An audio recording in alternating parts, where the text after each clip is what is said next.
नमस्कार, मी संदीप देसाई. गावाकडच्या बातम्यांमध्ये आपल्या सगळ्यांचं स्वागत. सुरुवात करणार आहोत वेगवान घडामोडींना. ओडिशा, आंध्र प्रदेश आणि केरळच्या समुद्रकिनारी आज फानी वादळ धडकणार आहे. आज सकाळी 12 ते 2 च्या दरम्यान हे वादळ ओडिशाच्या किनाऱ्याला धडकणार असल्याचं सांगण्यात आलंय. फानी ताशी 205 किलोमीटर वेगानं ओडिशाच्या दिशेनं सरकते. दरम्यान मदतीसाठी त्या राज्यातील आचारसंहिता शिथिल करण्यात आली आहे. पूर्व समुद्रकिनारी भाग, पश्चिम बंगाल, आंध्र प्रदेश आणि तामिळनाडूलाही या चक्रीवादळाचा फटका बसण्याची शक्यता वर्तवण्यात येते आहे. या भागातून जाणाऱ्या 223 ट्रेन रद्द करण्यात आल्या आहेत, तर भुवनेश्वर आणि कोलकाता एअरपोर्ट बंद करण्यात आले आहे.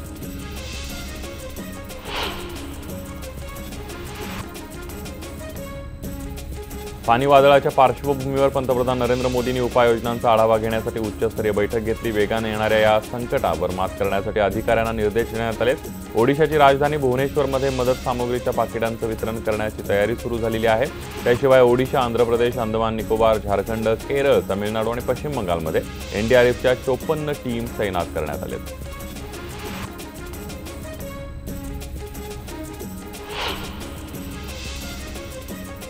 गडचिरोलीमध्ये पोलीस महासंचालकांनी पत्रकार परिषद घेतली. यावेळेला त्यांनी हल्ल्याच्या वेळी पोलीस दल अजिबात गाफील नव्हतं असं सांगितलंय. तर माओवाद्यांचा हल्ला दुर्दैवी असून पोलीस दलातर्फे आम्ही झालेल्या चुका सुधारू असं सुद्धा सांगितलंय.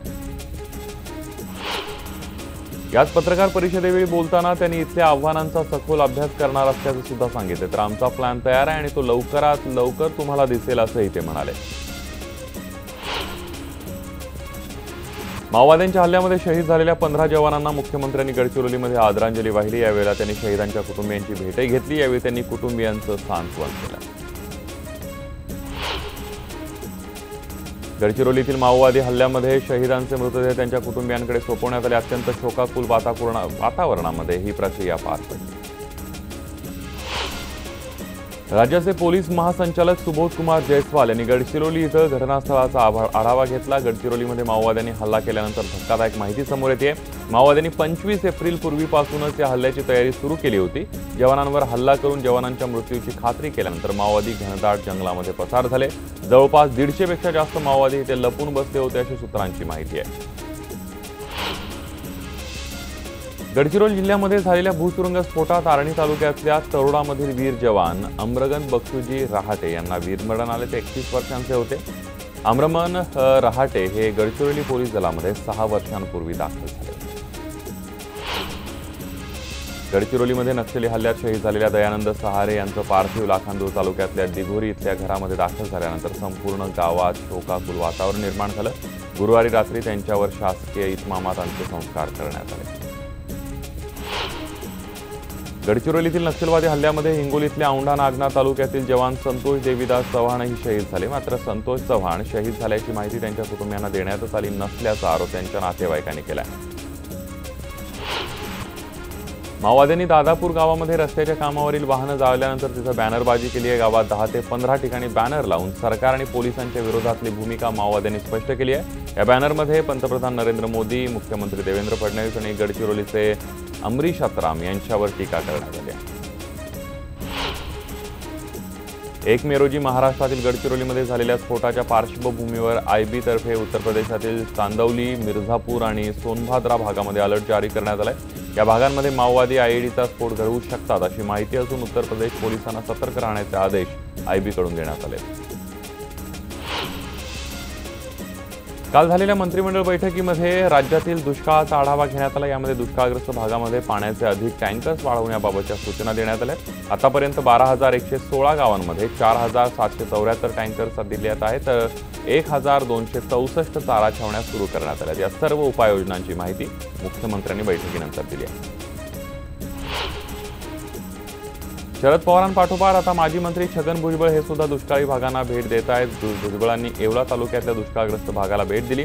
यावेळेला त्यांनी तालुक्यातील सायगाव, तळवाडे, महादेवनगर, भारम, खरवंडी, ममदापूर, राजापूर या गावांना भेट देऊन दुष्काळग्रस्त गावाच्या व्यथा जाणून घेतल्या. सांगलीतील जत या दुष्काळी भागामध्ये पाणी आणि नागरिक सुविधा नसल्यानं नगरसेवक आणि ग्रामस्थांनी नगरपंचायतीच्या मुख्याधिकाऱ्यांच्या प्रतिकात्मक पुतळ्याची अंत्ययात्रा काढली आहे. नगरसेवक, ग्रामस्थ आणि महिलांनी यामध्ये मोठा सहभाग नोंदवला होता. यावेळेला मुख्याधिकाऱ्यांचा तीव्र शब्दांमध्ये निषेध करण्यात आला.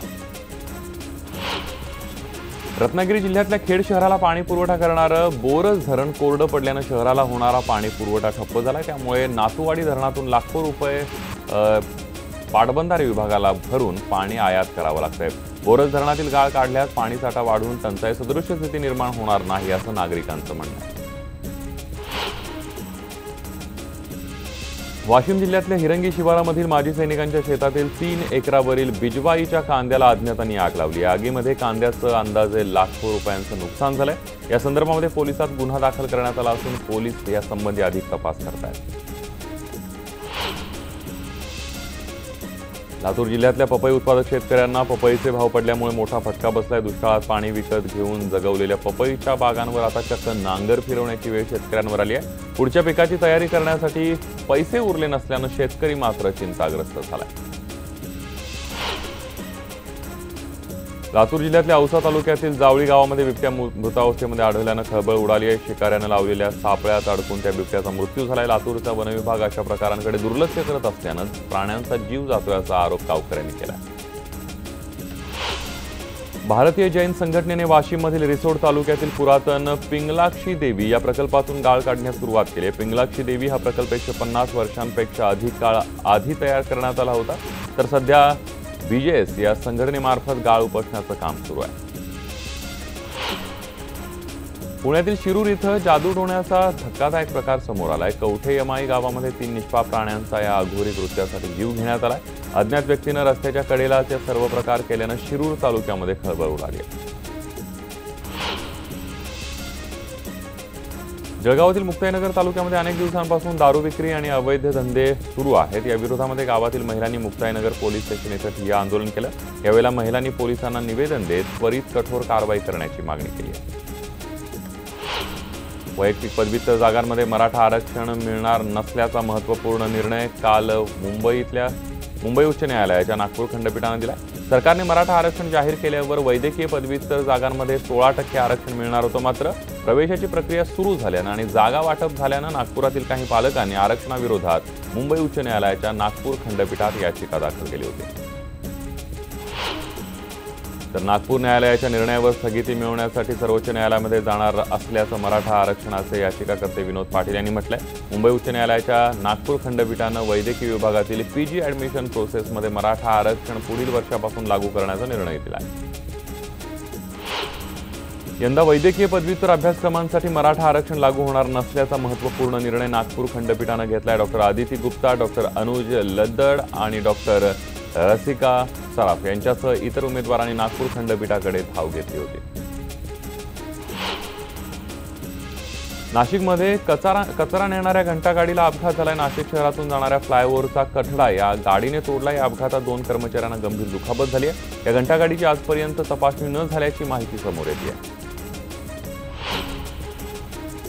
अहमदनगरमधील रोडसाठी महानगरपालिकेत केलेलं आंदोलन शिवसेनेला चांगलंच अंगाशी येण्याची शक्यता आहे, कारण आंदोलनादरम्यान अधिकाऱ्यावर बूट भिरकावणाऱ्यावर कारवाई करण्याच्या मागणीसाठी पालिकेतील कर्मचाऱ्यांनी काम बंद आंदोलन केलं।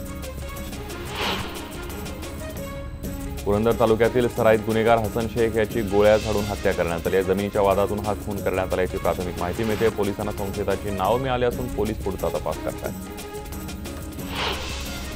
मनमाड रेल्वे स्टेशन आणि रेल्वे कामगार वसाहतींना पाणी पुरवठा करणारी मुख्य पाईपलाईन फुटून लाखो लिटर पाणी वाया गेले। वारंवार पाईपलाईन फुटत असून रेल्वे प्रशासन त्याकडे दुर्लक्ष करत असल्याचा आरोप रेल्वे संघटनांनी केला आहे।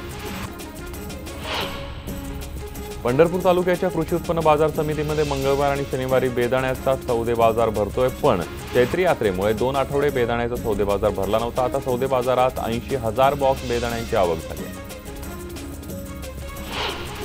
रत्नागिरी जिल्ह्यातल्या खेड नगरपालिकेच्या वतीनं आंबा व्यावसायिकांच्यासाठी शहराच्या मध्यवर्ती ठिकाणी आंबा बाजारपेठ तयार करून देण्यात आली आहे। दरवर्षी शहरात आंबा विकण्यासाठी जागा नसल्यानं व्यावसायिक आणि ग्राहकांची परवड व्हायची। श्री स्वामी समर्थ महाराजांच्या 141व्या पुण्यतिथीनिमित्त संपूर्ण राज्य आणि देशभरातील भाविक अक्कलकोट इथं दाखल झालेत। मध्यरात्री 2 वाजता काकड आरती आहे, तर सकाळी 11 वाजता नैवेद्य आणि महाप्रसादाचं आयोजन करण्यात आलं होतं। महाराष्ट्र दिनी साताऱ्यात रंगांची उधळण पाहायला मिळते। गेल्या 18 वर्षांपासून सातारकर गुलमोहर डे साजरा करतायत। साताऱ्यातल्या राजपथावर शाहू बोर्डिंग समोरच्या फुटपाथवर गुलमोहराची चित्र रेखाटली जात आहेत। सोन्याची आवड असणाऱ्यांसाठी एक खुशखबर आहे। अक्षय तृतीयेच्या मुहूर्तावर सोन्याच्या दरामध्ये घट झाली आहे। सोनं 32,400 रुपयांवर गेलंय। 2 दिवसांपूर्वी हा भाव होता 32,840 रुपये। भिवंडी तालुक्यातल्या वळ या गावातील विठ्ठल रुक्मिणीच्या मंदिरात 50 वर्ष पूर्ण झाल्यानिमित्तानं संपूर्ण गावातून भव्य पालखी सोहळा काढण्यात आला। या पालखी सोहळ्यामध्ये विठ्ठल नामाच्या गजरानं संपूर्ण परिसर दुमदुमून गेला होता। मोठ्या संख्येनं गावकरी या सोहळ्यामध्ये सहभागी झाले होते। कोकणच्या काजूला आयात काजूने दणका दिलाय। परदेशातील काजू भारतात स्वस्त दरात मिळू लागल्यानं मोठ्या कारखानदारांनी स्थानिक बाजारपेठेतून काजू खरेदीस बंद केली आहे। परिणामी इथल्या शेतकऱ्यांना कमी दरात काजू बी विकावी लागते। काजू यंदा किलोला तब्बल 40 ते 50 रुपयांना खाली उतरला होता। जळगावात वाढलेलं तापमान लक्षात घेता उन्हाच्या झळा बसू लागल्यावर सर्व सावलीसाठी झाडं शोधत असताना त्यामुळे वाढतं तापमान कमी करण्यासाठी मिशन हरा भरा भारतची जळगावात सुरुवात करण्यात आली। या माध्यमातून झाडे लावा झाडे जगवा असा संदेश देण्यात आला। रत्नागिरी जिल्ह्यातल्या उडंबर गावाला भीषण पाणी टंचाईचा सामना करावा लागतोय। गावात पाणी टंचाईचं भयानक चित्र बघायला मिळते। त्यामुळे या गावातील लोकांनी टँकरने पाणी पुरवठा करण्याची मागणी केली आहे। आमिर खानने सांगली जिल्ह्यातील तासगाव तालुक्यातल्या सावर्डे गावाला भेट दिली। यावेळी बोलताना माणसांकडे आशा आणि आत्मविश्वास असेल तर तो हिमालयही सर करू शकतो असं म्हणत त्याने प्रत्येक गाव एक झालं तर सर्व समस्या सुटतील आणि प्रत्येक गाव पाणीदार होईल असं आमिरनं म्हटलंय। 23 मे रोजी देशातील निवडणुकीचा निकाल लागणार असला तरी महाराष्ट्रात सर्वाधिक गाजलेल्या अहमदनगर इथं सुजय विखेच खासदार होणार असा आत्मविश्वास असणाऱ्या कार्यकर्त्यांनी आपल्या मुलाच्या लग्नपत्रिकेमध्ये प्रमुख उपस्थिती म्हणून सुजय विखेंच्या नावापुढे निवडणुकीचा निकाल लागण्याआधीच खासदार म्हणून उल्लेख केलाय।